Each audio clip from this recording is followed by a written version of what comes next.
মালদা জেলার কালিয়াচক থানার অন্তর্গত সুজাপুর এলাকায় আজ সকালে এক মর্মান্তিক সড়ক দুর্ঘটনায় প্রাণ হারালেন এক টোটো চালক। মৃত ব্যক্তির নাম সন্তু চৌধুরী। তার বাড়ি সুজাপুরের মধুঘাট এলাকায়। স্থানীয় সূত্রে জানা গিয়েছে, বুধবার সকাল 7টা নাগাদ মধুঘাট থেকে ডাঙ্গায় একটি গোডাউনে কর্মরত মহিলাদের টোটো করে পৌঁছে দিয়ে ফেরার পথে দুর্ঘটনার কবলে পড়ে সন্তু। প্রত্যক্ষদর্শীদের দাবি, ডাঙ্গা থেকে মধুঘাট ফেরার সময় পেছন থেকে দ্রুতগতিতে আসা একটি লরি আচমকা ধাক্কা মারলে ঘটনাস্থলে মৃত্যু হয় তার। স্থানীয়দের অভিযোগ, বেপরোয়া ও অসতর্কভাবে গাড়ি চালানোর ফলেই এই দুর্ঘটনা ঘটেছে। তারা দ্রুত দোষী লরি চালকের বিরুদ্ধে কঠোর শাস্তির দাবি জানিয়েছেন। খবর পেয়ে তৎক্ষণাৎ ঘটনাস্থলে পৌঁছায় কালিয়াচক থানার পুলিশ। দেহটি উদ্ধার করে ময়নাতদন্তের জন্য পাঠানো হয়েছে মালদা মেডিকেল কলেজ ও হাসপাতালে।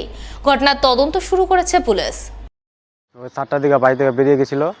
বেরার পর আমি 5 মিনিট পর ফোন পেলাম যে ভাই অ্যাক্সিডেন্ট হয়ে গেছে। যে দেখলাম যে বড় গাড়িটা মেরেছে, টোটোটা ভেঙেছিল। এখন তো সবাই যেটা বলছে আমরা তো দেখিনি, আমরা বাড়িতে ছিলাম, বড় গাড়িতে বলে মেরেছে।